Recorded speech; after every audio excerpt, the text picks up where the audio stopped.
Good morning, ladies, and welcome to Looking Up. We're a podcast for Christian women, and we're trying to point you to the Lord and help you to see Him more and more in your days and look for the good things that are happening in life. And we are just concentrating on helping others to see the Lord.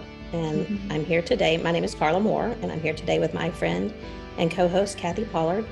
And so how are things going with you today?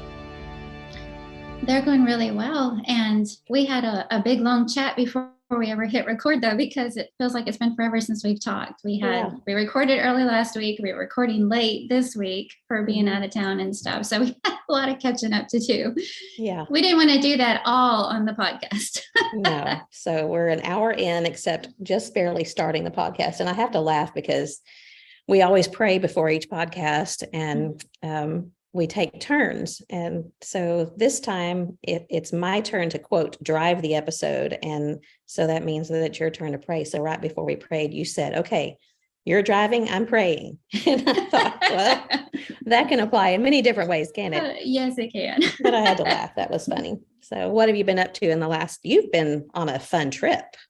Yes, we went to Anna Maria Island in Florida for our 31st anniversary. So we got to spend a few days down there, and Neil found this cute little place called the Pink House, and very cottage vibe feel to it. It was adorable, and right across the street from the ocean, and the water was perfectly clear. The weather was great. It was just, we saw manatee and dolphins, and it was just found some shark teeth. It was fun.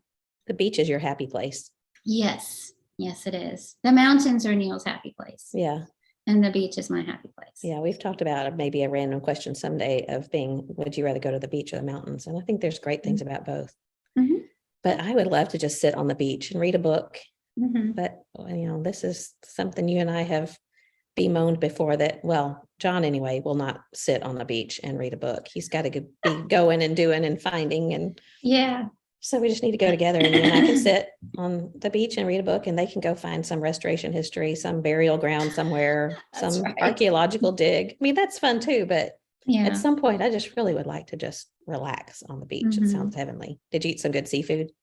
We did. I had oysters, grouper, shrimp, lobster bisque. Yeah, we make the most of it when we're down there, especially living in a landlocked state. When you get to a coastal place, you got to stock up on the seafood. Which side of Florida is that on? The Gulf. Okay. Well, did you drive? No. We flew and then rented a car. Okay. Well, I'm glad. I didn't like that I couldn't. You were checked out, or not checked out. You were offline, off the grid. Yeah. So I left you alone, but I missed you. I missed you too. There were things that happened that I wanted to text you, and I made myself not do that. But me too. Yeah. I was like, oh, I need to tell her. Nope, can't do it. Yeah. So for that reason, I feel like we have less to talk about. Which we did for the past hour. Yes. So yes. we can move on. Yeah. Mm-hmm. So what about you? Well, we just got home yesterday, and actually John's already gone again. So we left 2 weeks ago today, went to Richmond first, then we went to your house, and then we went to Bear Valley for graduation. And then we ended up, our middle son, Jake, and his wife, Alyssa, were going to come to Denver for work training. And Alyssa's been sick. She had bronchitis. And so long story that I won't go into, but they ended up deciding that Alyssa would stay at home and I would go there to help take care of Turner, their little 2-year-old, while she was able to Zoom into the same training that Jake was doing. So I had fun with Turner by myself for a couple of days. And then John came, and he got to, then it was all about Pa. I was chopped liver, and she was all about Pa, which was fine because I got her by myself for a couple of days. And we just had fun. We went to the park and we went to the zoo, and it was just so much fun to see things through a 2-year-old's eyes. And we laughed too, because the difference between a parent taking a kid to the zoo and a grandparent taking a kid to the zoo is completely different. Parents like, come on, we got to see the elephants. Come on, we got to see the giraffes, and hurry up. But Turner, if she wanted to walk up and down stairs, we let her. If she wanted to pick up a leaf and look at it, we let her. You just, whatever she wanted to do, she got to do. That's sweet. It was a lot of fun. So anyway, we flew home yesterday, got home about 4 o'clock, and John packed up right away, and he left with Micah, our youngest son, to meet all of the Moore family. We're doing a fishing trip this weekend. It's a place called the Bend of the Colorado River, and Was that where Jordan did that video? Yeah, it's called the Bend. Oh yeah, that was a beautiful video. Yeah, that was about Granddad. So this is where Granddad, John's dad, grew up. I don't know that I can't remember if he grew up some there and then moved to the Dripping Springs area, but that's where they spent all of their time as kids. And then John especially took the boys there to fish and to camp when they were growing up. So it's just Jordan's happy place for sure. And one of John's too. So as soon as we get done with the podcast, I'll pack up and I'll join them there. So special to have a place like that with such sentiment that means something to your whole family. It's got all that history to your family. Yeah. So John's sister and her husband and their family is there, and John's brother Tommy and his wife and all of their family. Wow. I think almost everyone's there. It's a big group. So it's a reunion of sorts. Yeah. Aww. We've done it for the last 3 years. Last year we didn't get to go because it was the same weekend that Livy was born. But it'll be fun. I'm looking forward to seeing everybody. Well, shall we rush through this podcast really fast because you have to head out, or are we gonna? No rushing. We did that last week. No rushing. It did feel rushed, didn't it? Yeah. We were trying to be mindful of our time, but it felt like it was really short. It did. I felt like we barely got into it, but we're trying to find the balance between 2 hours and 1 hour. It just seems like we can't quite get There's to it. There's got to be a sweet spot there somewhere. Maybe our listeners can help us out. What's the sweet spot, ladies? You tell us. Yeah. There's some people will say they'll listen as long as we'll talk, and others, I know they've told me, trusted friends have told me it must be a little long, but I guess you can just stop it and restart it when you can. I know there's car lines now that we're in summertime, I guess there's no car lines anymore for a while anyway.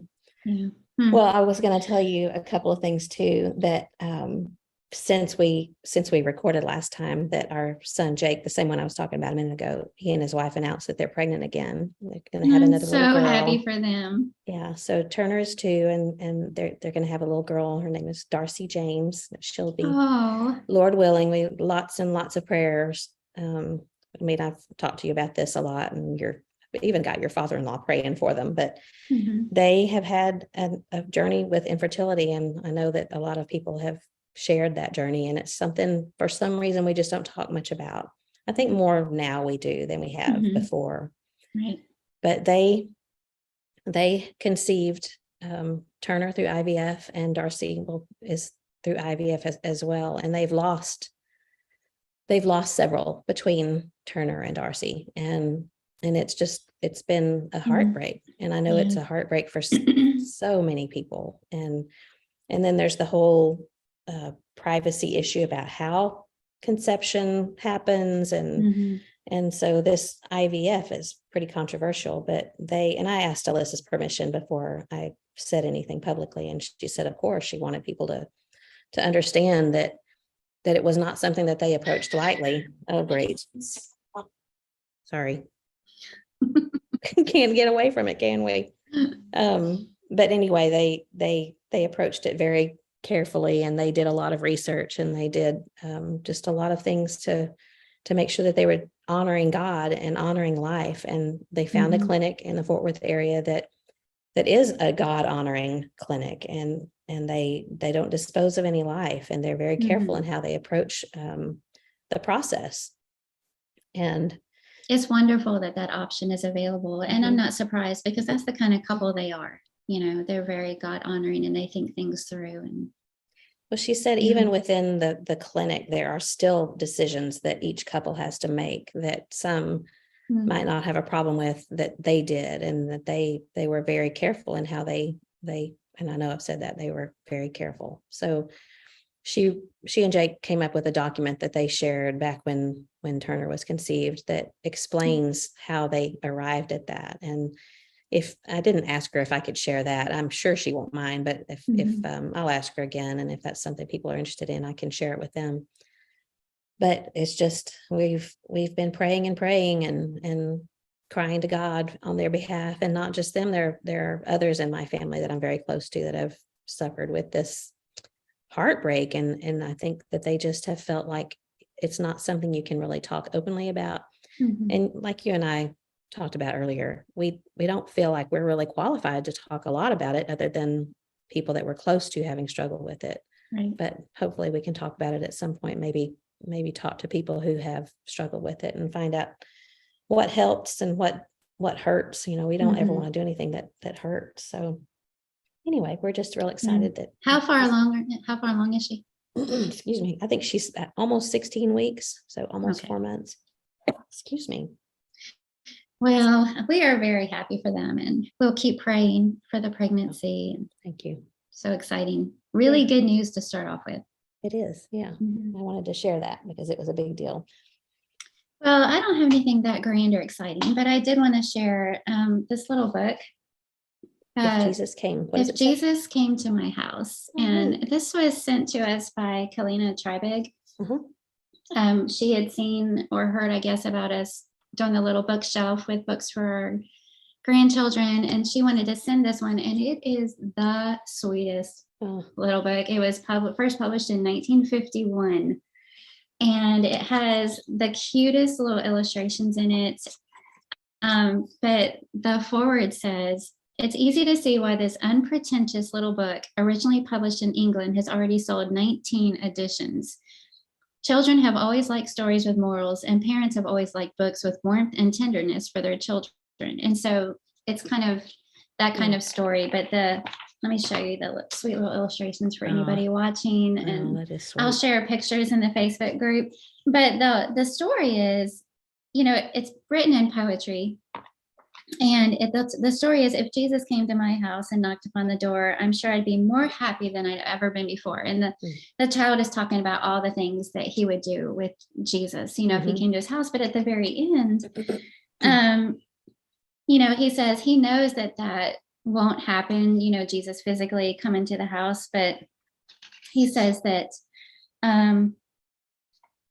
although I cannot see him, I still can feel him near to understand and hold my hand and drive away my fear. The flowers in my garden. So earlier in the book, he talks about Jesus coming to help pick flowers with him.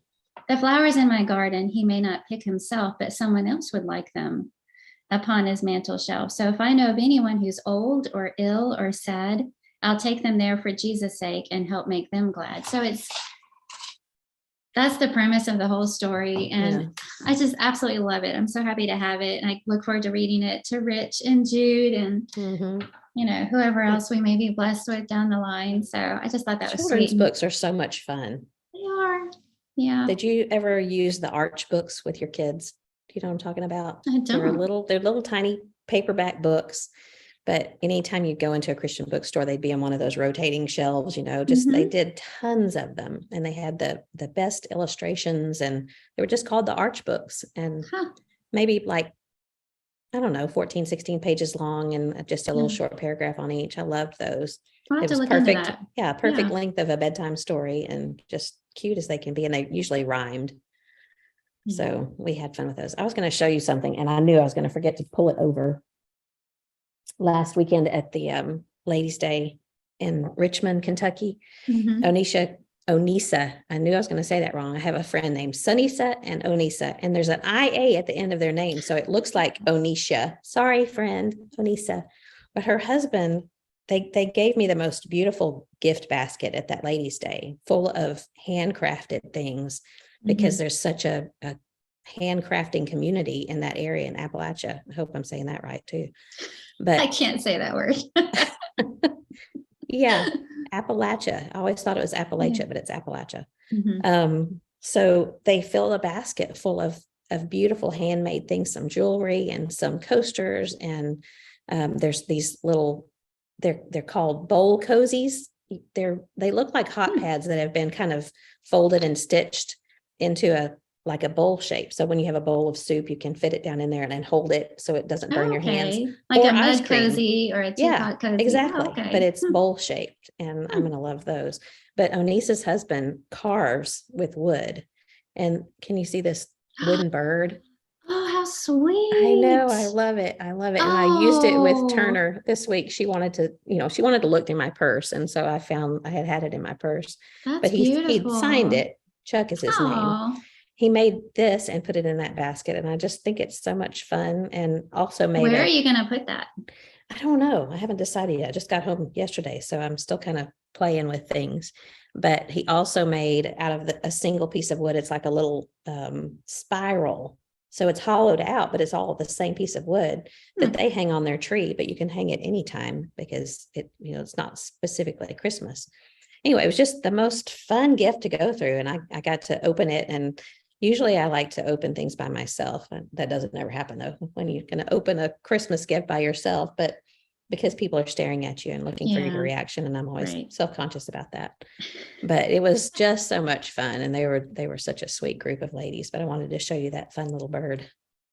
I saw this. I don't even know where I saw it, probably Pinterest or something, but it's like a thing that you can hang that has birds made out of felt, stuffed felt. And it's like the side profile of the bird. And in between each of the birds are these wooden beads or opaque beads. Yeah. And I just love that. And I want one to hang in my kitchen window, just right there. And for some of the beads to catch the light and cheerful colors, And so I thought, I'm just going to make one. Oh, well, look at you. Yeah, well. Maybe not. You know me and crafts. Did you nail it? No, I went to the store and I had the hardest time just picking out the colors of felt. And I'm looking at it because I lean toward neutral colors, but this really needs to be bright, cheerful colors. Yeah. And, so anyway, I came back and I discovered that all my colors were like shades of green and brown. And so are my beads. And well, you make it the way you like it. Show your personality. I know. So anyway, I have the supplies, but there they sit because I bought the little batting or stuffing or whatever you call that stuff. And it looks easy. Yeah. But I have fallen down that trap before. Yeah. Yeah. We talked about the Pinterest fails that I know I have had several of those. Yeah. But they're fun to try. I mean, you can always try, and then you can ask Lynn her advice, her sewing advice. Is it sewing, or can you glue it? I don't even know that part yet. I'm hoping you can just cut out the two pieces and glue it and leave a hole and stuff it and then finish gluing it. But I don't even know if it would probably look better if it was finished with a stitch around the edges. Yeah. But even if it was just an easy long stitch, would look cute. It would look handcrafted, and trying to think of the word where it's just sort of easy. This sounds too much like that stuffed Christmas tree ornament I tried to that ended up. But it's about the memories you create. Right? It looked like a tree when I cut it out, and then by the time I finished stuffing and stitching it, it just looked like a blob. So yeah, but you did it with your girls. But anyways, hey, did you do it? You haven't done any thrifting because you've been traveling. Well, I went to Goodwill a couple of times when we were in Denver, and I found a couple of things to sell on eBay, but I had to leave them there because I didn't have room in my suitcase. So I honestly don't even remember what they were. One was a pair of Birkenstocks I think I found. And so it'll be like Christmas when I get back. It'll be waiting for me. I don't even remember where I put it because we packed kind of in a hurry. So it'll be Easter and Christmas because you have to hunt for it. Yeah, exactly. May not be a good thing, but yeah. So I did do a little thrifting, but I can't say much about it because I don't remember what it was. There are several good Goodwills there. And so anyway, it was fun. Yeah, I try not to be jealous, but about good Goodwills. Yes. Well, there's bound to be one. Maybe not in Bowling Green. And honestly, to be fair, I don't go all the time. And I know you stress that's how you find things, is you have to be willing to go often and look. Is there more than one in Bowling Green? We have a couple. Yeah. Well, sometimes you find better stuff at like local thrift shops. So I don't know if you have a local hospital guild thrift shop or something like that. Okay. And you might look into that because we have a couple of those, and they might know more about what is good, and so they might price it higher, but it's still going to be better than full price or whatever. So you might just check and see if you have one. I was going to tell you that Jackson finished kindergarten. He graduated from kindergarten. Oh no, are you okay? Did you cry? Well, I didn't get to go. We were gone. We had that discussion about missing Emmy's splash day and Jackson's graduation, but Yeah. Aaron sent us a picture yesterday and he Oh, just looks so old. He's so losing sweet. that sweet little boyness and looking more like a boyness. Yeah, exactly. And you just start thinking about all of the things that are ahead and in school. And I took Turner to the playground and there was this little boy and his name was Samson. I think it was cute, but the reason I know his name is because Turner was playing in this little pool, this little pond where water had kind of drained off and there was a bunch of kids in there. And so I heard this woman walk over with her little boy. He had one of those Gilligan hats on. He couldn't have been more than 3. And she said, Samson, I need you to say you're sorry to some other little kid that he had done something to. So he says, sorry. And she said, you need to say it where he can hear it. And so he was apologizing to this other kid. Mm-hmm. And I didn't think a whole lot about it. That kind of stuff happens at a playground. And a few minutes later, Turner's still playing around in this little pond. And she's just so, she's 2 and she's with her mama all the time. And she's completely just brand new and fresh and unspoiled and, Innocent. not touched by the world. And this kid, Samson, walks over and I see it coming because he's walking towards her. And he just kind of nudges her, bumps her with his shoulder, and she fell. She just sat down on her bottom and she didn't have any swim diaper or anything on. I knew it was going to happen and I wasn't worried about that, but I wasn't worried about her getting wet. But the mama saw and she said, Samson. And Turner didn't even know he had pushed her. She just thought she'd sat down in the water and probably thought it was fun. But she apologized and I, that mama bear, which turns into a grandmama bear, can be even fiercer than a mama bear. But I didn't blow up. I didn't say, he's just a kid. But I pretty soon got her out and we needed to go. I had forgotten sunscreen. And so we needed to leave. And I ran into her in the parking lot. Not literally, I didn't run into her, but she said, I just want to apologize again. I'm trying to work on this. And my point being is just how hard it is to know that there's these things coming, these hurts coming in the world that because we're going to fall in the world and that they're going to be hurt and they have to be, you're just not going to escape any of that unscathed. But just thinking about Jackson, he's made it through kindergarten and on to bigger and better things and just knowing that there's stuff ahead that I dread for them. And I know their parents do too, probably less than I do because they're parents and you can't be afraid of everything. But anyway, he's getting to that age when I look back on my life, I can remember things. Right. And not all of them were positive.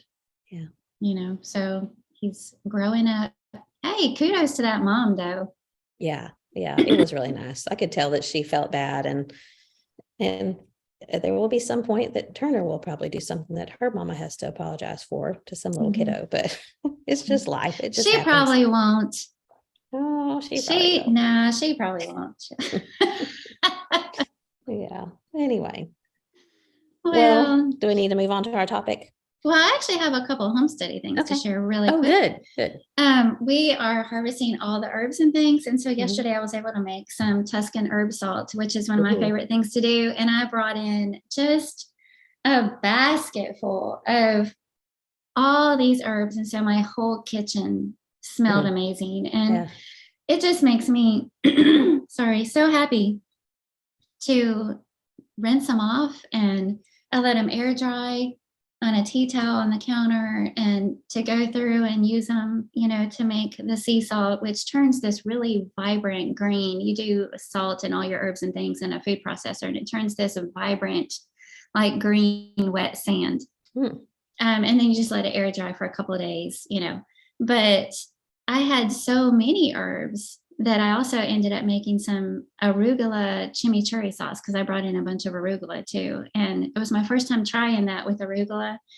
And it was arugula and crushed red pepper and garlic and olive oil and red wine vinegar. And so it's really good over grilled meats, or on tacos or things like that. So I had Neil pick up a steak on the way home, and we split a ribeye and sliced it up and drizzled that chimichurri sauce over it with roasted potatoes. It was so, so good. Actually, I say that I thought it was so, so good. I thought Neil would be so impressed and happy because he loves steak and potatoes. And he really didn't say that much about it. And I think I messed up in two ways.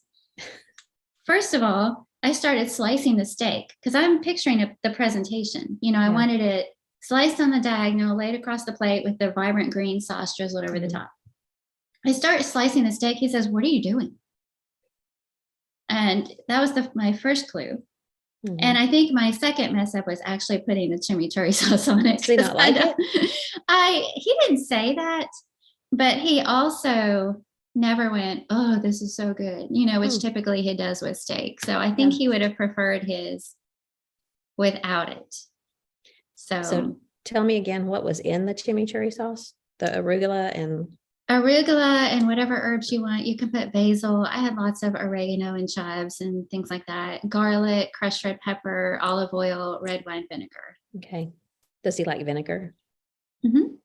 Because sometimes people that don't like vinegar might not. Yeah, and in fact, we had a salad with it with our fresh greens. And a lot of times we just dress our greens with olive oil and red wine vinegar or balsamic vinegar and a little sprinkling of sea salt. And that's our salad. Well, it sounds good. So I thought it was really good, but I don't think that was his cup of tea. So. And then the salt, you blend it. What all did you put in the Tuscan? The Tuscan herb salt is a recipe I got from Shay Elliott, and it's 2 cups of sea salt, whatever herbs you want. So I had rosemary, chives, oregano, basil, thyme, lemon thyme. That might be it. I can't remember what all I put in there. And then it's got very similar ingredients: crushed red pepper, lemon zest, garlic, and then you just whir it all up together, keep scraping down the sides and blend it all until it's perfectly wet.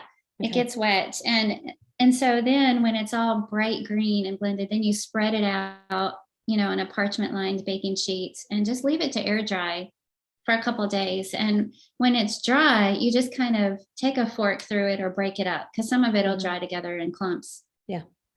Just break it all up and then store it in a jar, and it's shelf stable and it tastes amazing. And you can put it on anything: potatoes, pizza, vegetables. I would like that recipe. I've never thought to make a salt recipe like that. That's probably my favorite thing. It's probably my favorite thing to do with herbs. And you could do just one herb. You could just do rosemary salt, if you wanted to do something like that. But it makes your kitchen smell like, and it makes your house smell like an Italian restaurant for a couple of days. People walk in and they're like, "Ooh, what are you cooking?" Nothing. Well, my herbs, I think I told you that I was afraid to leave them. When we left 2 weeks ago, I didn't know what to do with them because they needed full sun, but we were expecting storms. So I put them kind of under the porch roof where they would still get sun, but wouldn't get totally drenched if it rained. And so everything is still alive except for the cilantro. Yeah. So I don't know if cilantro is just not very hardy, but everything else is still alive. And I was able, and I did what you told me to do. I can't remember what you called it, where you pinch the top of what do you call that? Block it or? I just pinch it back so it'll grow fuller. Yeah. When you're harvesting. There was some word you called it. So I kind of went through them all yesterday and tried to pinch back what would help it to grow fuller. So Good job. Yeah. Well, the other thing I wanted to share is that we're starting our barn tomorrow. Oh, that's tomorrow. Yeah.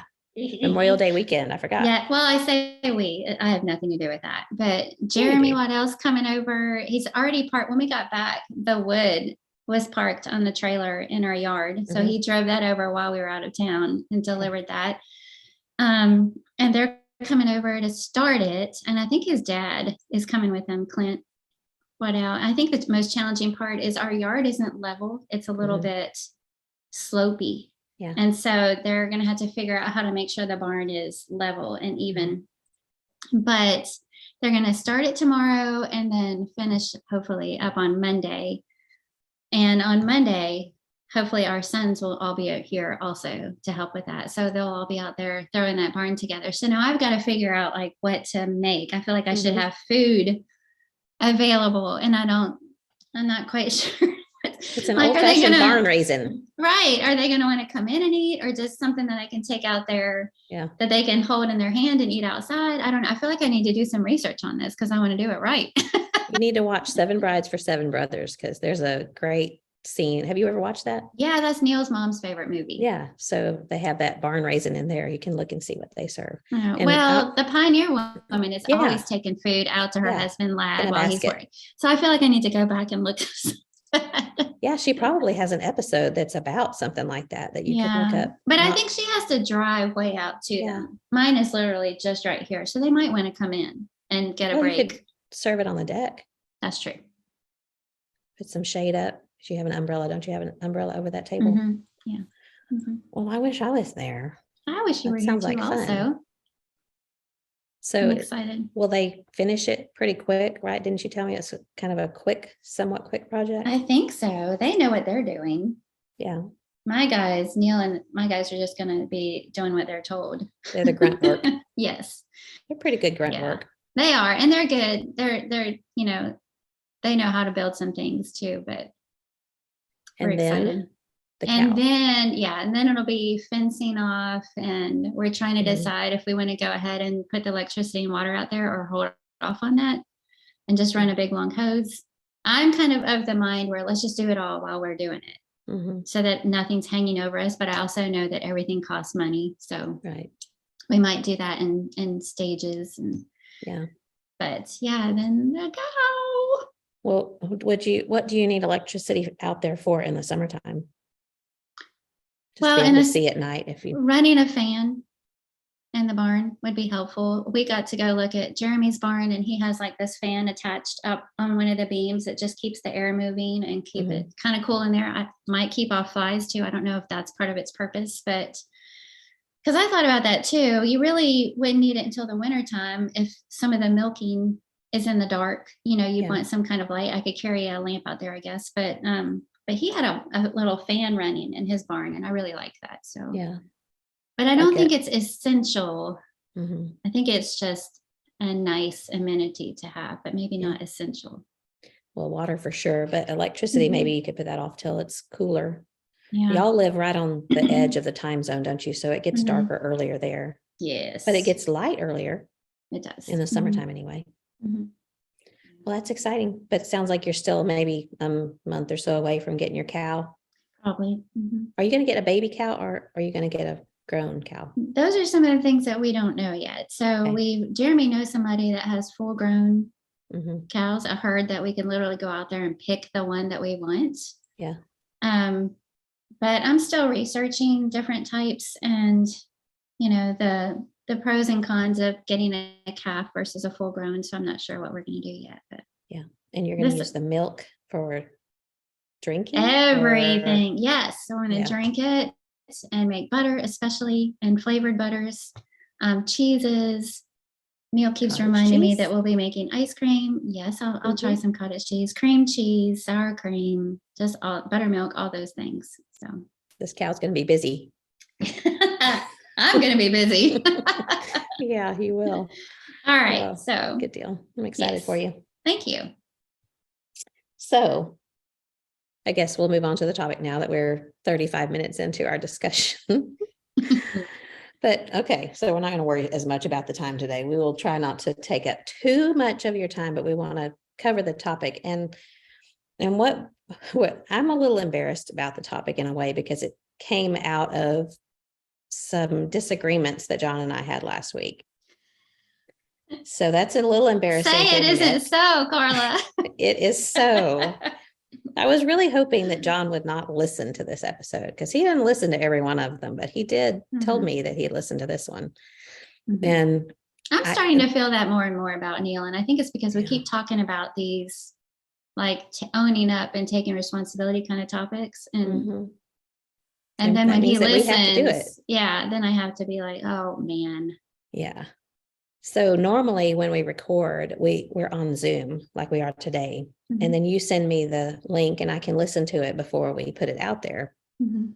But last week, since we recorded on it just into GarageBand, right? You recorded the Mhm. audio and then we lost the video. So I didn't listen to it until after Monday when it was out. And so John and I had this disagreement, and I won't go into the whole thing about why, because It was a that would be, passionate discussion. yeah, that's a good way of putting it. It was yeah, I'll just leave it at that. So I was just thinking, and this was one of the topics that it was already in our list, but it just made me think that I need this. It's about being self-aware Mhm. and being aware of your own weaknesses and aware of your own faults. And I think that we probably all struggle with that. There may be some who are more self-aware than others. Mhm. And are we aware that we are self-aware? Are we unaware that we that we need to be more self-aware? Is there a way to become more self-aware? And is it biblical? We always want to go back to that. But so we had this disagreement. I guess it was, I don't know, Friday of last week. And this is Thursday of this week that we're recording now. And so I knew that the episode was coming out on Monday. It's Friday. Yeah, today's Friday. Yeah. So anyway, I guess it's not really that important. But we had this disagreement, and the whole time I was really angry about something. And the whole time I'm angry, I'm thinking about the things that I said on the podcast and some of the things that you said. And it's a good thing that it's making me more accountable, because if I'm going to say things that are true, and I know they are, then why would I advise someone to be a certain way that I'm not willing to be myself? And so it was really pretty convicting, even in the middle of being angry. And I know when I think about the cause of being angry and what we were disagreeing about, and some of it was that I was exhausted, and some of it was that we had just been so busy. And, the devil works in those areas where you are so busy that you can't reconnect. You can't just have time to sit and talk about something. There's so many areas that the devil works in, but that's a big one for me, is in being too busy and tired, like you say, and yeah, putting those together, it's a double whammy. right. Yeah. But I knew even in the middle of it, I knew I was acting unreasonably, and I was just being I was being a toot. But I just needed some space. And John, as we have discussed before, is one that wants to settle things right away. And I feel like, again, if I had just had a little bit of space, I probably would have calmed down. But as things happen, sometimes they spiral, not out of control. We don't ever get out of control, but I just wasn't proud of the way that I acted. And I knew, even in the middle of this disagreement, I knew, oh, I hope John doesn't listen to what I had to say last week. So I turned on the podcast last night doing some prep for today, and I was listening to some of the things that you and I were saying, and I wrote them down. One of the things you said was, you can tell when a couple has a good, healthy relationship and are investing in each other. You can see in how they treat each other, in their demeanor, when they're laying aside self. And man, I had just got a pedicure, but you just ruined it with those words, because I thought, wow. So I just needed to learn how to get over myself. And I said, this is one of the things that I said last week: if he makes you mad, do something sweet for him. Oh, Carla. Oh, did I do that? No, I did not. Well, I kind of did, I guess, because anyway, I don't have to go into that. But man, I was pretty high maintenance last week, and for different reasons. And I just want to own it. And this topic, I just thought it would be good for us to talk about how we need to be aware of our own faults, and how can we get there from being completely clueless. I think we all have friends that we think they have no idea that they're talking too much, or that they dominate the conversation, or whatever. But then you start thinking about yourself. What is it that I do that people know about me. So I looked up what I thought was the Johari window, and you and I, we've talked about how we're gonna discuss this, and I discovered that I've been saying it wrong all along. It's the Joe Harry window, because it's named after a guy named Joe and a guy named Harry or Harrison. So they call it the Joe Harry window. Oh, I'm glad you said it first, because I would have said, I I would have know. said it that other way too. Well, that's what it looks like. It's It does. Johari, Johari window. Hmm. So Joe Harry. Okay. yeah, but it's one of those tools that we can use for self-awareness that is very interesting. And anybody that wants to know more about it can Google it, but I'll try to describe it, and you jump in here too, because you know about it. But if you can kind of imagine a window pane with 4 panes in it, and there are 4 areas of our personality, or 4 areas of our inner self, and you can label each of the windows. And one of the windows they call it's open, things about your personality that are open. So these are things that I know about myself and you know about me. And it's not something that I'm trying to hide. So, you and I both know how I behave in maybe in a public setting. You know that I'm a little bit of an introvert, and you know that I would like for you to stand by me or whatever, so that we can converse with people together. I'm trying to think of other things that I know how to do. You know about me, and I know about myself. I can sew a little bit. I know that, you know that. So that's the open window.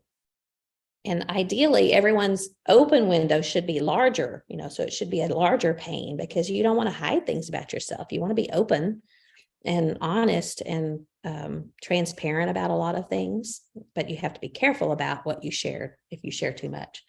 So that's one of the windows. Then there is a window called the unknown. And these are the things that I don't know about myself and you don't know about me. And, what if there's something about myself I don't know? I thought about Josh Groban, the singer, did not know that he could sing until he was like 14. And he opened his mouth in choir or something. I can't remember all of the details, but he said he opened his mouth and sang, and he was shocked because he had this beautiful tenor voice, and whatever teacher was just staring at him with their mouth open, because they didn't know he could sing, and he didn't know that. So like, if you were in a plane crash, how would you react? You wouldn't know, because you haven't had that happen. No one. So that's hidden to everywhere. It's unknown. Then there is the hidden part of your window. And this is something that you know about yourself that other people don't know about you. Things that are private, things that we might be embarrassed about, or things that we don't want to be vulnerable about. Things in your past. Yeah. So things that we just don't share. And ideally that window is fairly small, because again, you want to be transparent and open and honest about things. And again, jump in if you want to say something. I don't want to dominate this. Then the last window is the blind window. And that's the one I don't like. Yeah, me either. It scares me. Blind window pane. These are things that are known to others, but they're not known to self. And that's the scary part. So what is there about myself that others see that I don't? And I just jotted a few things down that may or may not apply to me. It's just things that I thought about. Whether maybe we talk too much without listening to others. And maybe it's a nervous habit. We're just talk because we don't like that silence. Maybe we have an opinion about everything. And, you dread seeing someone coming, because they're going to tell you what they think you ought to do about every single area of your life. Someone who's self-absorbed and all they want to talk about is themselves. Someone that can't handle criticism, even if it's constructive, even if it's given in a loving manner. They can dish it out. They can't take it. I know several people like that. Yeah, Someone I'm one angry. of them, but I just want to say that's not a blind spot, because I'm aware of it. Well, I guess we can both refrain from saying, oh, you're not that way. I don't see you that way, but that may be something you know about yourself that you keep hidden, private, whatever. But people that are angry, just always angry. There was a guy that John talks about way years ago, that said his family was upset with him. And he said, I don't know why, because I wouldn't hurt a fly. And John was like, oh, oh, did you just see yourself what you did? He didn't know he was angry. So there's people who are defensive and don't know it, just very defensive about things. And then there's people that are always on their phone in social settings, whatever reason. Is it because they don't know how to converse with people, or if they just are more interested in what's going on on their phone? So those are just some things that I thought about. Those are great examples. Well, and maybe you can think of some other ones, but I think it's such a great tool to just consider that here's 75% of our personality or ourselves, that we share in whatever way, maybe in a little way or in a large way. But then there's that one part of ourselves that we are unaware of. And so what is it about myself that I don't know, or that maybe I suspect, but the people that are closest to me know about? So what do you think? Well, and if you were to take that as an exercise and draw it out, and I like how you pointed out, you're not picturing a window pane where all the windows are equal size, cut into perfect fourths, because none of us are like that. And we don't want to be like that. But the hard part is just the honesty with ourselves. And if I were to take that Joe Harry window and draw it out representing my life, and how big do I think that open window is truly? And how much of what I present of myself is really who I am, or for show? And, and then the hidden window and the blind spot, just looking at those. And the blind spot, I think, is the most challenging, because the whole point of it is these are things that other people know about me that I'm not aware about myself. I'm completely clueless. But like you say, you can speculate. You might look at that and think, what might be something that other people might see in me that I have refused to acknowledge, or am oblivious about, and so I think something like that has to be entered into prayerfully. And I'm sure you looked up some verses too, but I kept running across all those verses where, David would say, search my heart and know my thoughts. And, that's a humbling prayer. And to pray that we have the humility to be transparent with ourselves. It's hard enough to do that with other people, but with our own selves, when sometimes we don't know our own hearts and we don't know our own minds, and we're still trying to work through all of that. I feel like sometimes our lives really do mirror each other, because this is painful conversation to have this week. And this particular topic, Neil and I've had a few little passionate discussions, few little spats, and it's this one unresolved issue that we keep going back to, where we both see it differently and approach it differently. And when I get my hackles raised about it, I don't like how it makes me feel about myself. It's even as I'm reacting, I don't like what it's bringing out in myself. And I can see that, it's like my mind is saying, you sound so needy right now. You sound so petty. You sound so immature, or whatever it is. But that level of awareness isn't exactly what we're talking about, because you came up with this topic and you also mentioned the idea of not just having that self-awareness or acknowledging it, but being willing to do something about it. And to make those changes and to grow in the ways that you need to grow. And that's the hard part, because there are plenty of things that I am aware about, especially in the moment. In the heat of the moment, I may feel all kinds of indignation about the scenario and feel that I'm right and frustrated, but I'm still aware enough to know I'm not handling this right. And when you said a few minutes ago that one of the comments you made was, when you're mad at somebody, do something sweet for them, that just made me cringe, because I did the exact opposite of that. And so it's not just the awareness, but it's starting there, and then having the humility and desire to grow through it and make those changes and acknowledgments. And it's easier to say that when I'm having a conversation with you, right? Because you're a good friend. I can share things with you. I know you want the best for me. I know you want to help me grow, and you'll pray for me and all that. it's harder in the heat of the moment, Mhm. and I think that's the challenging part is I'll just there was one morning last week when I prayed and I felt like the bulk of the prayer was just on marriage because I thought I am determined I'm going to be a wife that's easy to love and sweet and low maintenance and blah, blah, blah. And then it's like on that day, something happens that absolutely drives me crazy. Yeah. And all of that's put to the test. And, that's the rub. That's the whole, well, this is what I prayed about. Am I going to do the hard things? Am I going to let go of Put your money where myself your mouth and is. put Yeah. my money where my mouth is? Yeah. So Yeah. this is a bit of a painful topic. Yeah, it is for to me have. too. But I think that it's a conversation we have to have because Mhm. I don't want to be that way. And I know you don't want to be that way. And I just felt such it was convicting, and it's still not something that's completely resolved.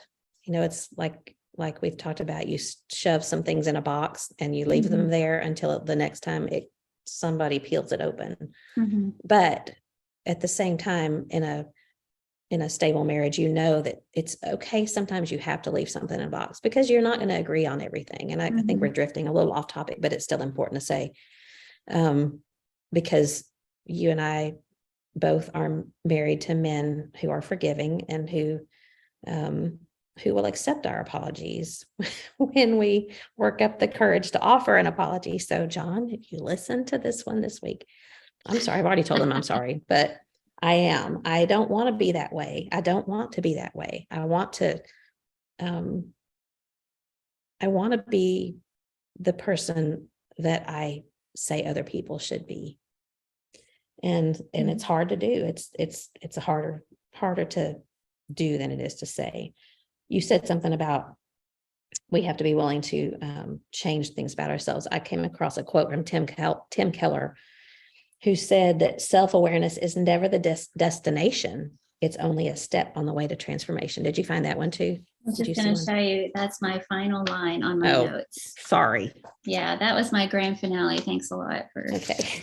No, that's very good. Yeah. Well, but it's what you just said, because it's not about just being aware of something. It doesn't help if you're aware of your faults if you don't change them. Well, and I came across that because I was kind of looking into this idea. Self-awareness is good, but not when it's the end all. It can kind of cross over into self-absorption. And you probably know someone who they're completely aware of their weaknesses and almost talk about them all the time, but never do anything about it. People that are dissatisfied with their level of Bible study, but they never actually put in the work to grow in that area, or their marriage, or any number of things. And so I ran across this quote. Oh, I didn't write down the source, but it was saying that a lack of self-examination can lead to ongoing self-deception. So that's kind of the point of this. If you don't pay attention to your own self and acknowledge it, be accountable, it can lead to this ongoing self-deception. However, on the other side of that, and over attention to oneself is also unhealthy. And this is just to kind of balance out what we're talking about. We can become so inwardly focused that we take our eyes off of Jesus and make self-improvement our God. And then he quotes A.W. Tozer in The Pursuit of God. And A.W. Tozer wrote, "The man who has struggled to purify himself and has had nothing but repeated failures will experience real relief when he stops tinkering with his soul and looks away to the perfect one. While he looks at Christ, the very thing he has so long been trying to do will be getting done within him." And so I thought that was a good balance of, we're talking about self-awareness and acknowledgement, but at the same time, not being so consumed with that we carry it to the other extreme of being self-absorbed, but looking up, looking to Christ, using the word as our mirror, and then being willing to do something about it, as James says, and in the book there. So I was glad that you shared that also. Yeah, you were sort of glad that I shared it. Well, except that I wanted to share it, but that's okay. Well, there was also a quote that I came across, and I've known about this. I've actually shared it on Facebook the last time was like 2011. So it's been a long time. And I think that Dad had put it in the bulletin at some point, but it's a part of a poem. I didn't know this part until last night by Whittier, because I'd only ever seen this little bit of it, but it's a long poem and I forgot to write down the name of the poem. But the quote that I find applicable here, it's in old English, but he said, "Search thine own heart, what paineth thee in others, in thyself may be. All dust is frail, all flesh is weak. Be thou the true man thou dost seek." And what I thought was interesting about that with regard to our topic is that I have seen in myself that what I become the most annoyed about seeing in others, if I'm really honest with myself, is stuff that I have a problem with. So that maybe is a way of knowing what it is that we have problems with, because if we're not aware of our own issues, then we can't change them. But so if there's something about someone that really annoys me, I have found if I'm really, really honest with myself, it's something that I have a struggle with, that I don't like about myself. Yeah. For example, being easily annoyed by noise. And this is maybe kind of a minor thing, personality wise. It's probably more personality than anything else. But I'll just say it was my dad, and I love my dad. My dad's been gone for 7 years now, but he was always pretty impatient with noise and the kids running in and out of the house. And this is something Mom and I have talked about, so I know she's not going to be surprised by it when she listens to the podcast, but because it bothered her that he was that way. But I can tend to be that way. And because I didn't like it in my dad, I determined I'm going to do my very best not to be bothered by just kid stuff, because they're just kids. And especially with grandkids, I want to be the kind of grandmother that you leave the door open, it's okay, I'm going to go shut it, instead of yelling, shut the door. So I saw that in him, but I knew that it was something that I struggle with myself. And, I don't know if that's supremely helpful in this discussion, but I think there are larger things. I think it's a really good tip. It's a really good point to help with our own self-awareness. What sets you off and what aggravates you the most? And, a small person is gonna overreact and get easily aggravated by small things, petty things. And so that's a good tip. We can kind of look at what's annoying me. The easy place to start there is in your marriage, your close, or with your children, your closest relationships, the people that you spend the most time with. What sets you off, and what kind of thing is it? Is it really a big deal? Right. In the big picture, in the grand scheme of things. That's a good tip. Well, I wrote down some things that I thought, here are some things that I think if we are self-aware, these are characteristics. So if we're self-aware, we notice others' needs and feelings. If you're not, you tend to be just oblivious about what someone else is thinking or feeling. If it may be when you go visit someone in the hospital and you say, my aunt died from what you have, that's a common sense thing that you don't say. Right. Why would you offer that information? But in a more, boil that down a little bit. And what are you going to talk about to someone who's struggling with an illness, or struggling with infertility, or anything like that that's painful? It's not about you. We're trying to relate, I think. So I think a lot of times motives are pure, but I think we need to remember that when someone is sharing something that's hard or painful, you don't need to tell them what your experience is. They might ask you, or the conversation might lend itself to talking about that, but be aware and notice what someone else is feeling in the moment. Look at them and consider, are they crying? Do I just need to be quiet? Do I need to hug them? And for some of it's harder than others. You don't know, do they want me to hug them right now, or do they want me to leave them alone? That's a whole other podcast. Yeah, it is. But just noticing others' needs and feelings. So if we're self-aware, that's something we'll do. Also, if we're self-aware, we take responsibility for our own mistakes.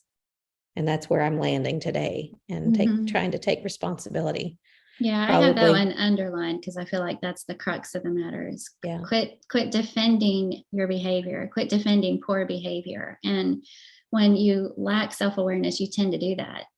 Yeah. You just can't see and acknowledge your own bad attitude and behavior. And or if you do, you make excuses for it. It's because they did this or said this or wouldn't do this or whatever. That's what I underlined because I feel like that was the hard part. Yeah. Well, I think sometimes we have suspicions maybe about things that we're bad at.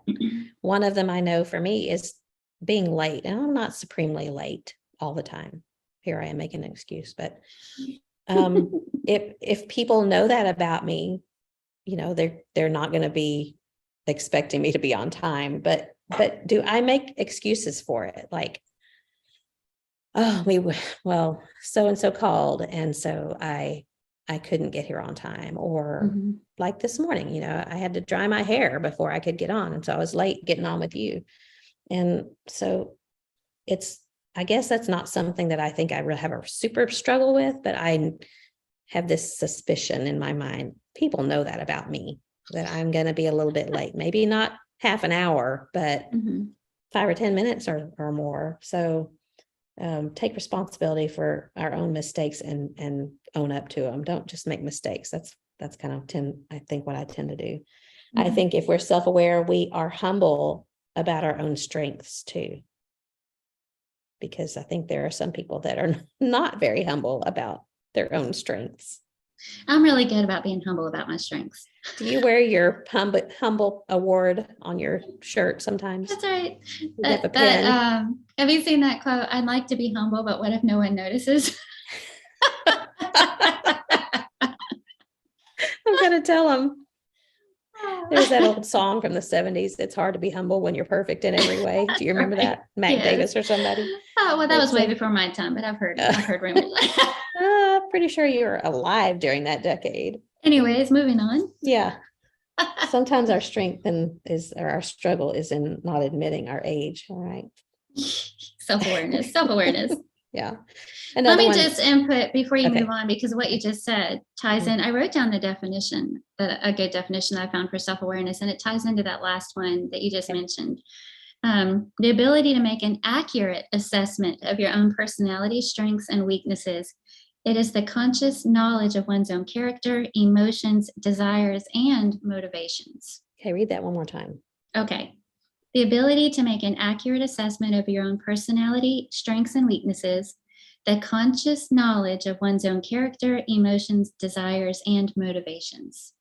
Yeah, I don't think we're born with that. No. In fact, Jeremiah 17:9 says this: the heart is deceitful above all things and desperately wicked. Who can know it? So we don't always know our own hearts if we're led by the flesh and not walking in the spirit. Yeah. It's a discipline. And I think it's something that parents have to teach too. When you think about it, a child is born, it sounds harsh to say it, but they're completely self-absorbed. All they know is that they're hungry, they're wet. Obviously a baby doesn't know how to be anything. Hold me, feed me, change me, hold me, feed me, change me. Exactly. And it's a parent's job to teach the child that the world is not all about them. And sometimes we don't do a very good job at that. So, so sometimes we're adults walking around, hold me, feed me, change me.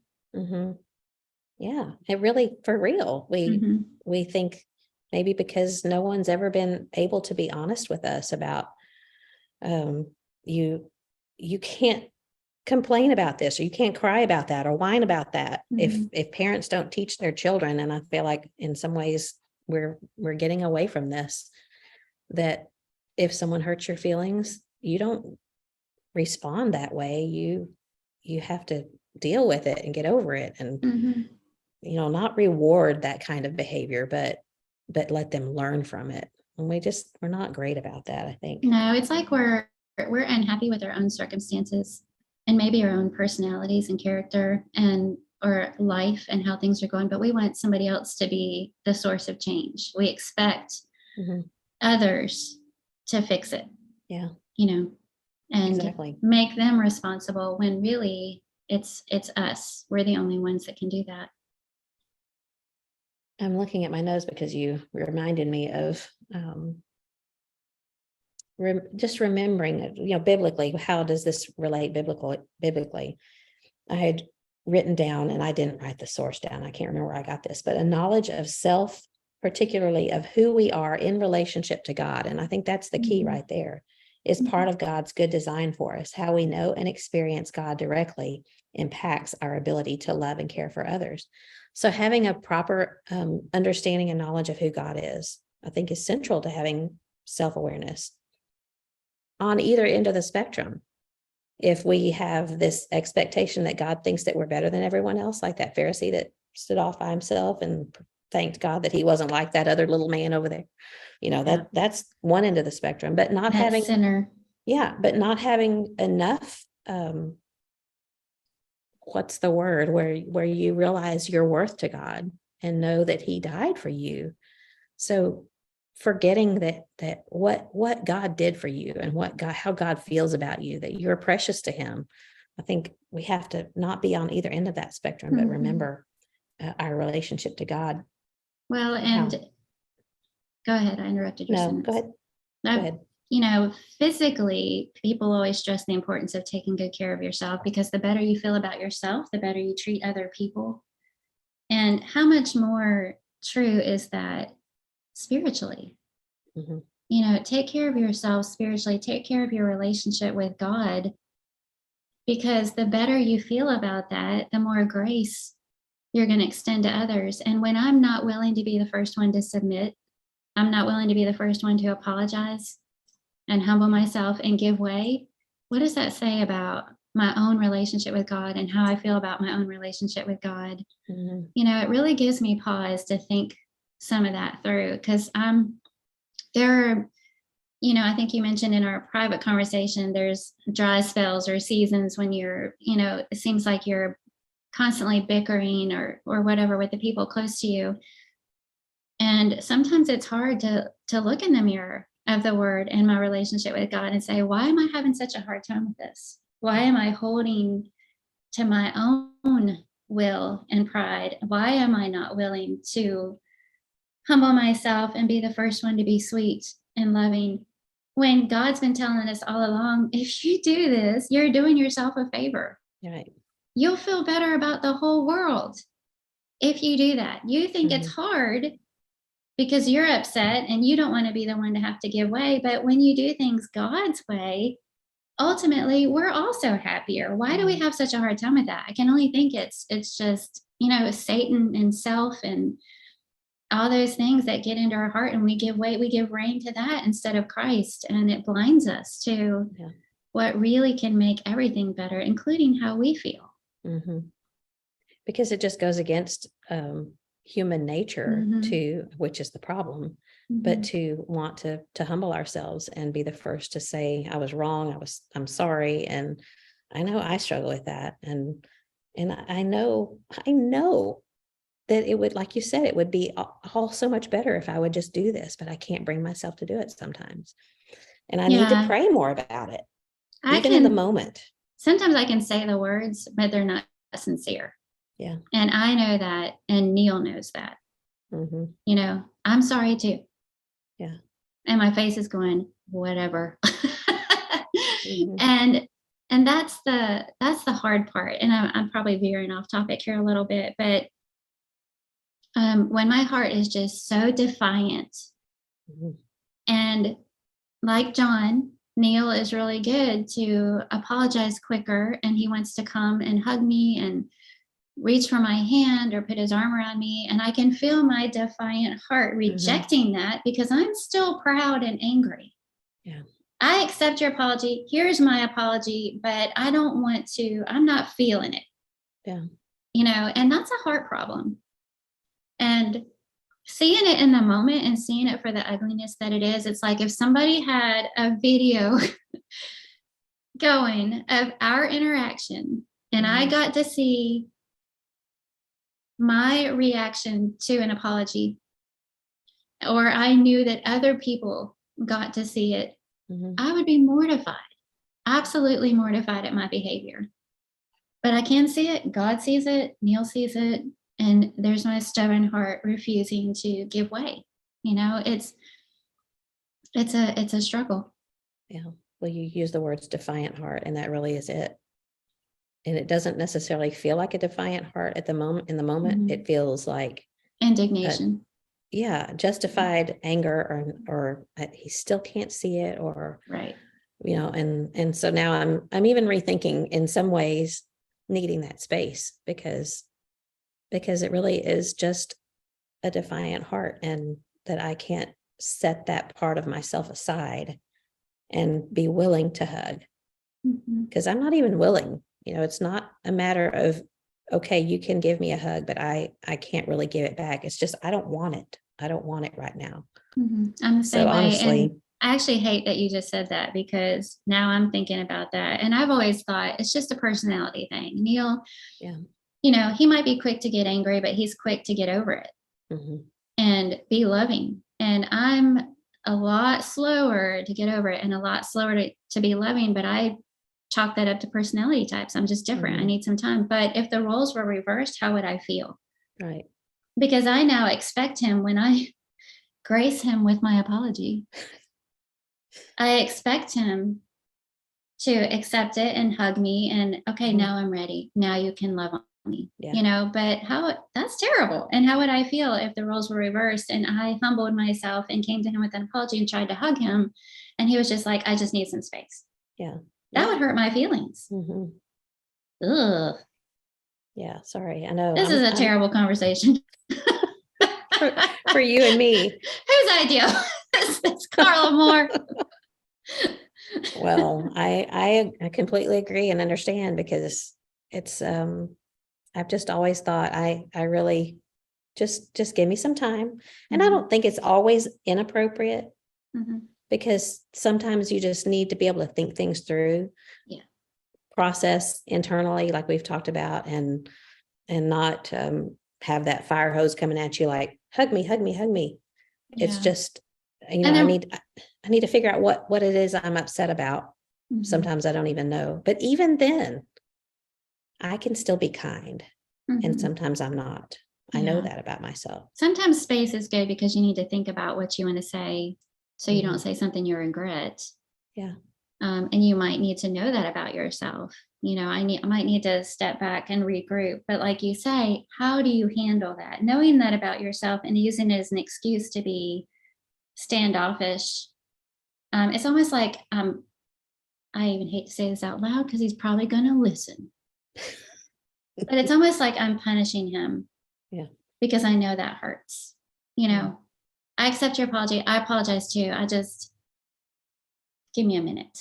And all that's doing is, and that might be true that I need some time, but I can handle that sweeter. I can be more gracious in accepting an apology. I can be more gracious in offering my own apology, and find more sweet, productive ways to get space if I think I need it. But I suspect that if I tried to be sweeter in the moment, I might not need as much space.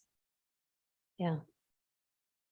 Or it might not matter as much what we're upset about. And that's what I'm thinking, that if I would just respond with grace and patience, that whatever it is that I'm upset about would calm down in my heart and in my mind. And I'm still trying to work through that as we're talking about it.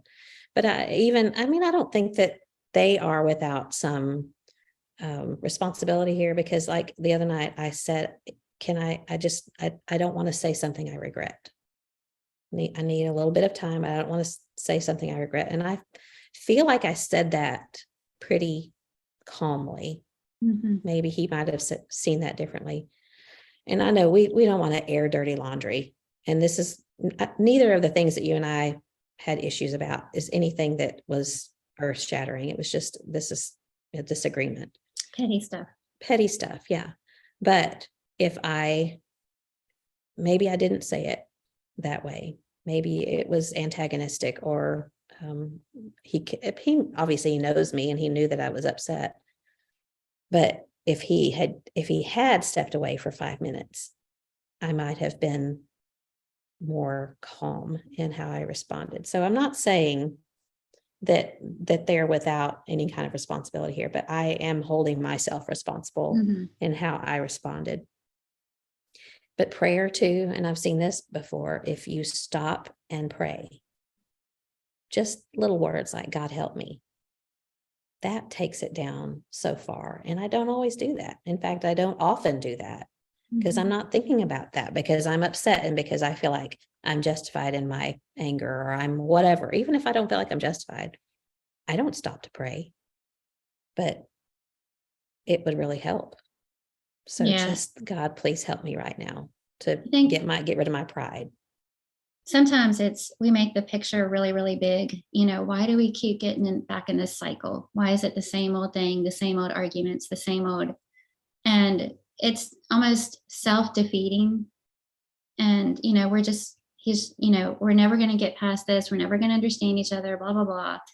And sometimes it does happen that way, that you create this pattern of handling something. But I think with your suggestion of in the moment, pray about it and just handle it one moment at a time, instead of being discouraged by looking at the big picture. And that's how you gradually change the big picture is, when it happens, just remembering what a valuable resource God has given us, and just remembering to take advantage of that. You're right, in the moment, and pausing to pray and ask for his help and strength and humility and wisdom and all the things we need to be grasping hold of.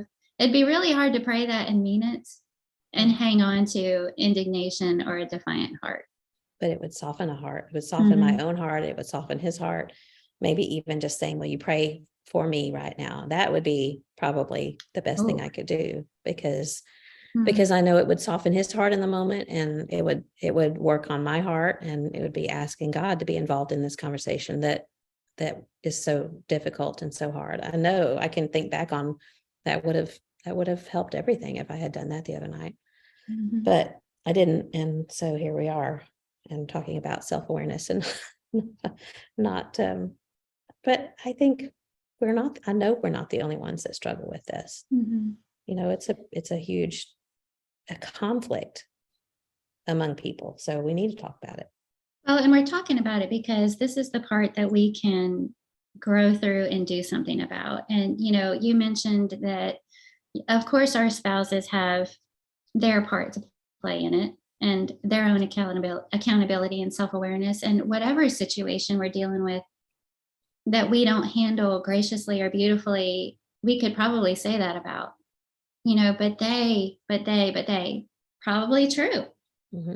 But this podcast is about ourselves and taking a look at ourselves. And, a lot of times with marriage challenges, couples, we can get frustrated because we think, well, I tried to do this and then they never responded in kind. But that's not the point. You can only work on yourself. You can't make anybody else do what they're supposed to do. And along with that, you can't let anybody else's behavior become your excuse for continuing in poor behavior. Yeah.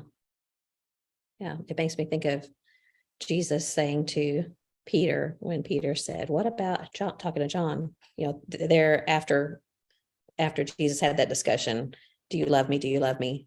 But he said something about John. What about him? And Jesus basically said, you worry about you. I think about that often. All you can do is you. Just worry about you. So how do we work on self-awareness? And I jotted a few things down, and maybe you did too. I did. We've already talked about a couple of them, though, that I jotted down. Well, one of them that I wrote down was to think deeply about our own behavior. And you mentioned not becoming self-absorbed. So I think that is important, not to think so deeply about our own behavior and be so all about myself that we become self-absorbed. But how do we think deeply about our behavior? I think one thing is having the time to do it. And I've found about myself that I don't have a lot of still time just to be still and to think and to meditate and to concentrate. And maybe journaling is one way we could do that. Just, I have my scripture writing that I use, that little square. It's a small little square that I write down things that maybe I've struggled with that I'm praying about.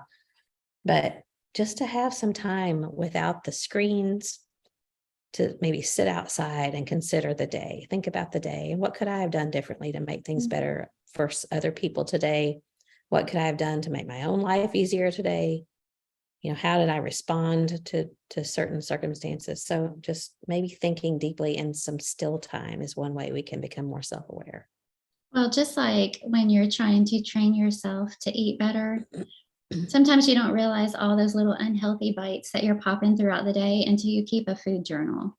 Yeah. And when you're forced to write down every single thing that went into your mouth, every lick of the spoon, every little, just one bite won't hurt me, Wait, and Watchers then calls them BLTs, bites, licks, and tastes. Exactly. And then by the end of the day, you look back and you're going, well, that's why I'm not losing any weight, and all those little mindless bites add up. And if we had to do that with our behavior, I just shudder to think, if I had to, like the spats that we've recently had, if somebody forced me to sit down and write out my part in that, not his part. Well, he did the first, just my part.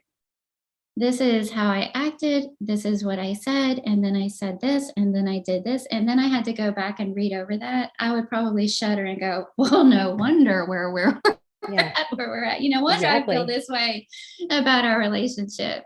Just like you say, think about it, be mindful about it. And if you need to do something drastic like journal or write it down just to help you see in black and white, this is my behavior and this is what I said and did. Yeah. And how would you feel about somebody else reading that? Yeah, that'd be painful. Okay, well, here's a question for you. And I had jotted this down, but I still don't know exactly how I feel about it.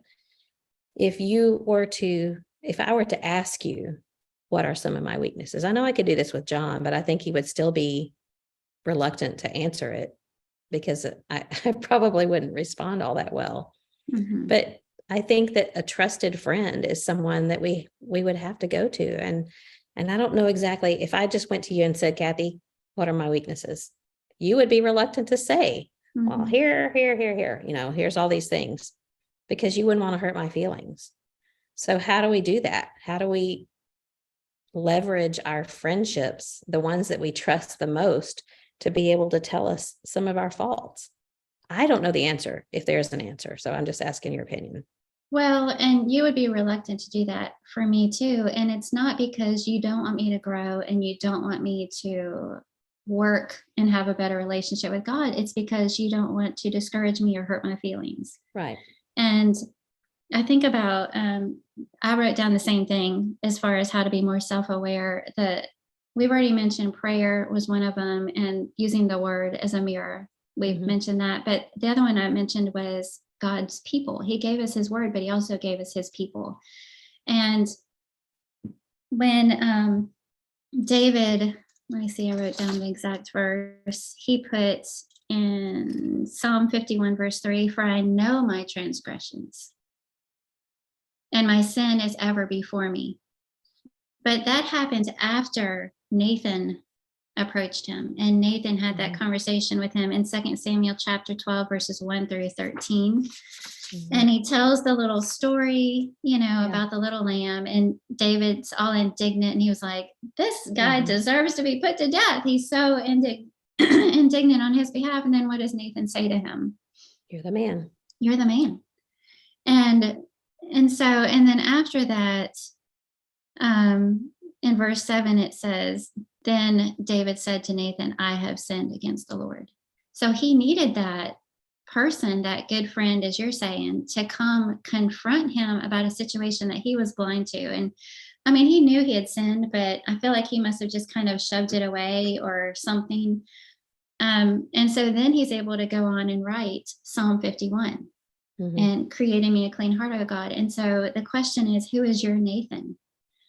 But there's wisdom there, because I don't know that I would necessarily feel encouraged or want you to say, okay, here's your list of weaknesses that I see.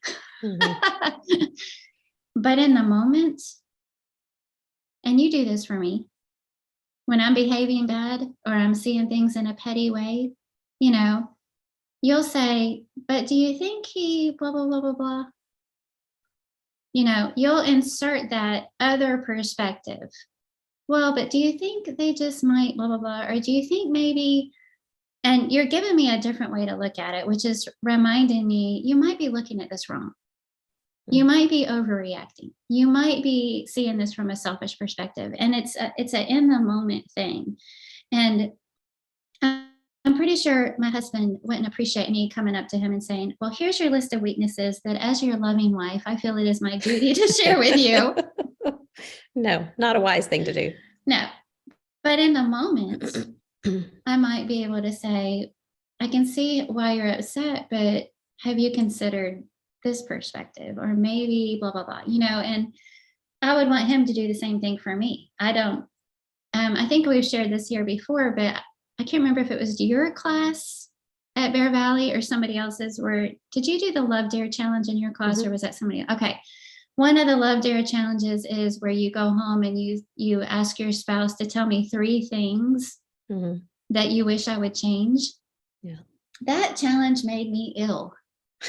And I did not want to do it. And that's the difference between Neil and me, is that he doesn't have a problem with that. He's much more humble. And he would say, what are 3 things that you think I would change? And it'd almost be like he'd be ready to write it down, so he could work. He'd be like, and I'd be like, just 3? Just kidding. No, and I would probably tell him. Yeah. Oh, I'm glad you asked. Yeah. I've got Whereas, plenty. the opposite of that is I'd be like, so I'm supposed to do this assignment where you are supposed to tell me 3 things. You don't really have to if you don't want to. Yeah. And I know it's going to be really hard for you to find these things. Yeah, I don't want to hear these. I'm already feeling defensive. And, and Neil's reaction would be, and I say this because it's true, I really can't think of anything. Yeah. And I think it's because he knows me. And he knows that if he actually does mention those 3 things, I'm probably going to take it personally and get my feelings hurt and milk it and bring it up later. And he'll be like, oh, I'm sorry, baby. I didn't mean that, Yeah, you're perfect in every way. Exactly. So it's pathetic, but there's wisdom in, who's your Nathan? You have to be so humble to accept that thou art the man. I try to put myself in David's shoes and be like, what? Yeah. No, I'm not. But it really made him acknowledge his own accountability. But don't you think that was at least one of the reasons why David was called a man after God's heart, because of his humility, because he was willing to accept that blame placed at his feet. And we don't have the whole record, if he stood there with this dumbfounded look on his face, which is what I picture him, just, that realization. You ever had that moment where you feel like cold water's just been thrown all over you and you're like, whoa, that is so true.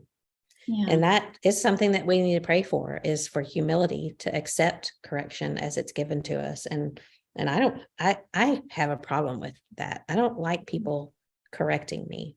And that's a problem with authority. I don't have a problem with God correcting me, but God uses people to do that. So I realize that that's a problem that I have. But I think, what you're talking about, what we're discussing, having the Nathan, it does require a lot of wisdom. If I was to ask you, Kathy, do you think I handled this situation right? You would have to have courage to say truthfully what you felt, what you saw, and I would have to have the humility and the courage to accept it in the spirit in which it's given. Well, and if you're going to ask somebody that, be willing to take it. Yeah, be willing to take it and be prepared. If you're going to ask somebody for advice spiritually or advice in a difficult situation, and then they bring up a part that has to do with you and how maybe you mishandled something or saw something or blew something out of proportion, Mhm. that's the challenging part. And maybe it's not your best friend, Mm-hmm. although I think it eventually will, you'll be able, we'll talk about things in retrospect, maybe, but maybe it's that trusted elder's wife, Mm-hmm. or just an older person that doesn't mind to tell you, or can tell you, or will be honest with you in a kind way because they've learned wisdom over the years. It may not be your best friend, but it's somebody that you trust. And just for the record, I would trust what you told me. And, I think that it might be hard to swallow, but I know you, and I know that you want what's best for me. Mm-hmm. And so trusting that you would have the wisdom to say it kindly. So I think that finding your Nathan, that's a great way of putting that. That's a great suggestion. And being willing to listen to Nathan. Well, and we just need our eyes open sometimes when we're so self-absorbed. We do have those blinders on. We can see everybody else's faults but our own, and everybody else's part in the situation and what led up to it but our own sometimes. Or I can see mine on my own terms. There are times when I'm ready to acknowledge something, but I want it to be on my own terms and in my own time. If somebody has to draw it to my attention in the moment, that's when I have a hard time accepting it. But I was thinking about the church at Laodicea, how they had a hard time just seeing in Revelation 3, because it says, you say, I am rich, I've acquired wealth and do not need a thing, but you do not realize you're wretched, pitiful, poor, blind, and naked. And then he says, I counsel you, and it goes on and it says, put on your eyes so you can see. Yeah. And it just gives me chills sometimes to read something like that and think, sometimes I just don't want to. Mm-hmm. I want to look at everybody else's. Yeah, it's easier to examine everyone else than examine ourselves. I remember an illustration I saw. Mom used to have it, maybe in her Bible even, but it's a man looking in a mirror. And when he's looking at himself, the image that's coming back to him is this big man. He's got this nice suit on and he's got a big barrel chest, and you can just tell he's really proud of what he's seeing. But then you see the actual man, and he's just this emaciated, starved, weak person. And so are we really looking in the mirror to see what God will reveal to us? Or are we seeing what we want to see? A lot of times I think I see what I want to see instead of really opening my eyes to the truth of what the word kind says. of deluding ourselves. Yeah. And lying to ourselves is probably the worst thing that we can do, being deceiving ourselves. Thinking about several scriptures, I looked at 2 Corinthians 12, and that's where Paul is talking about the thorn in the flesh. But then he goes on to say that I'm content with my weaknesses, because basically it causes me to trust in God. So I think about some of the lack of pride. If we really work on having a lack of pride and being more humble, then we can see, not talking about the spiritual weaknesses that are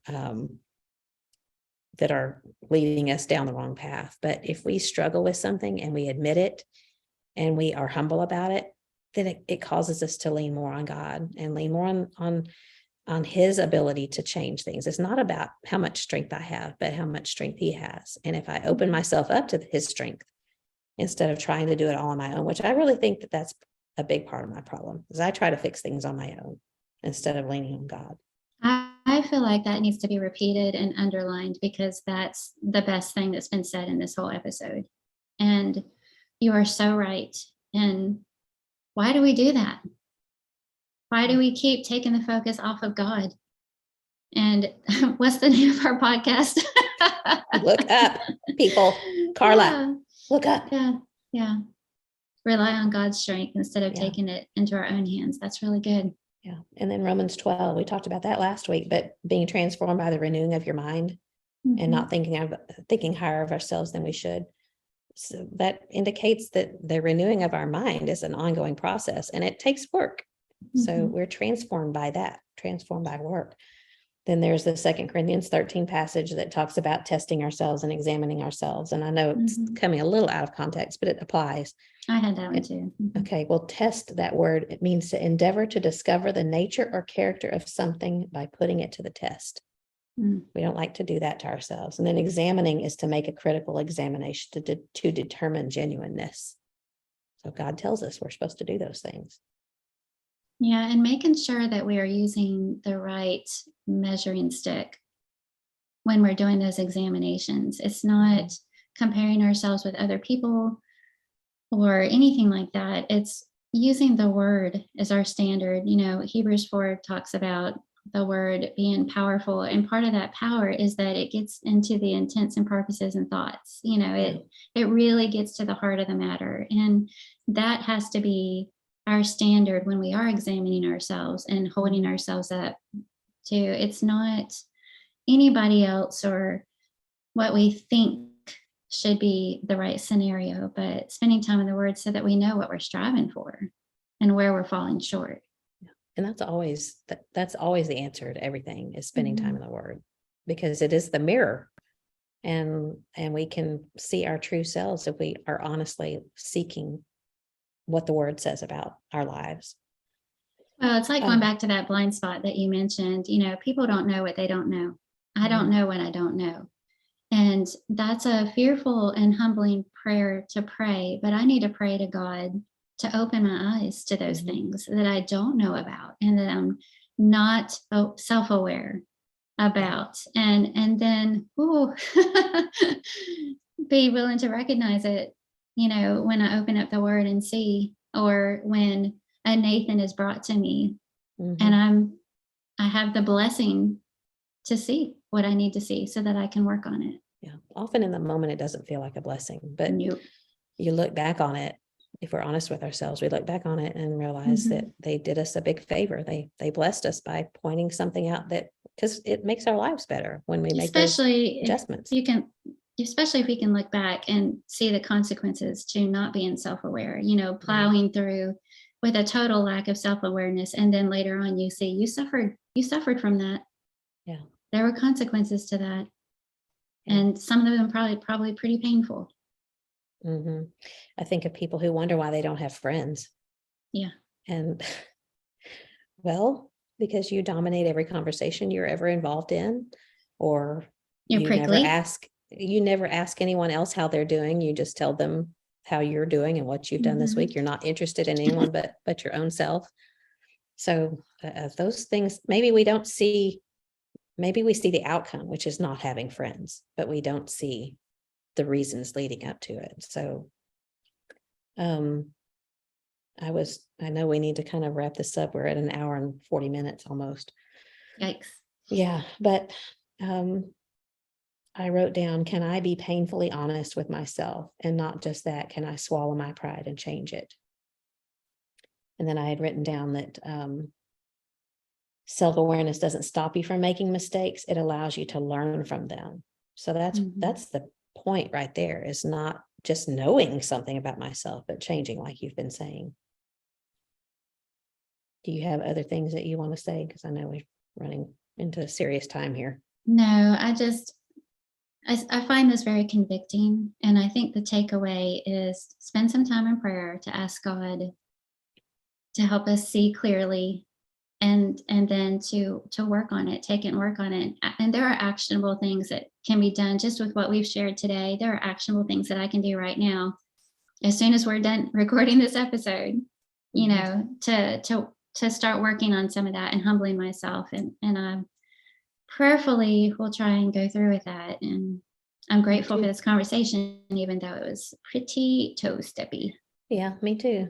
I think but it's so helpful to be able to process these things with you and to talk about them, and to, because even though you haven't said, Carla, you should have handled that differently, but knowing, I mean, I can see it on your face sometimes. Listen, no, I just have a face.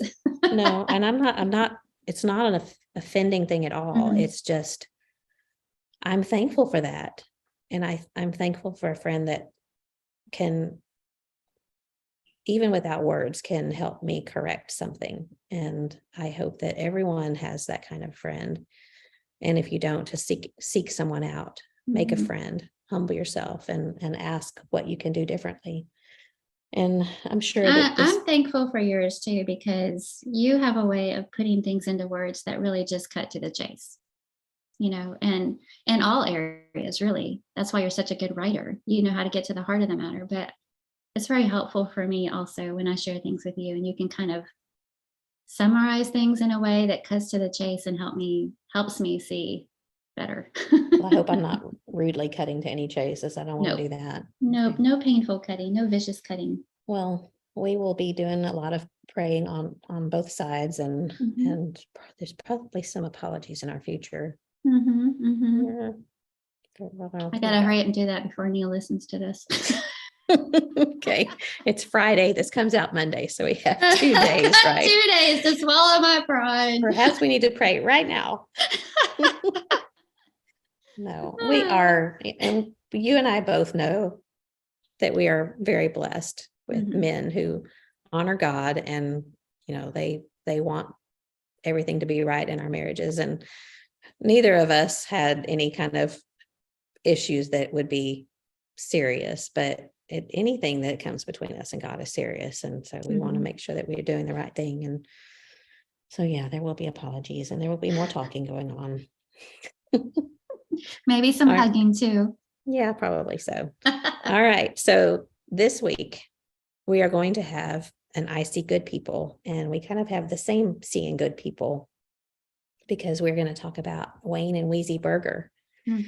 And they are just 2 of the best people that you could ever know in your whole life. But Wayne and Wheezy are packing up. They may even actually be pulling out today. I think today's Friday.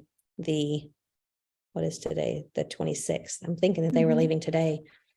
They're leaving their home of about, I think they lived in this house for more than 15 years, but they've lived in the Denver area for much longer than that. And Wayne is 80 years old, and they are leaving to go to New Hampshire and to plant a church there up in the northeastern part of the United States. And they quite a change. 80 years old.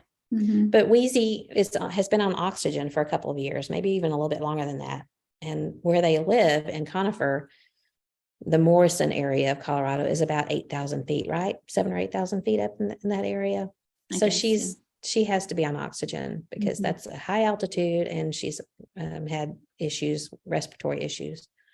So when they went to visit their daughter in the Northeast sometime last year, she didn't have to use oxygen. And it just dawned on Wayne that maybe they're living in an area that was detrimental to Wheezy's health. So they've decided to leave Bear Valley, to leave the Conifer congregation, and head up to, I believe they're living in Littleton, New Hampshire is where they're heading, which is ironic because you lived in Littleton, Colorado. But I don't even know what words to use to describe them, but Wayne is just one of the best encouragers of preachers.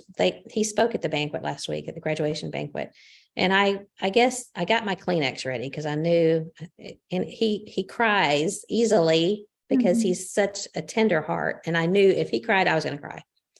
So I had my tissues ready, but it was interesting because I put my Kleenex away and got my phone out to take notes, because his speech was not about, I'm going to miss this about Bear Valley, I'm going to, y'all, it wasn't any of that. It was about how your calling. He's talking to these students who are graduating from a preaching school. Your calling is a high calling. Your calling is a holy calling. Your calling is a hard calling.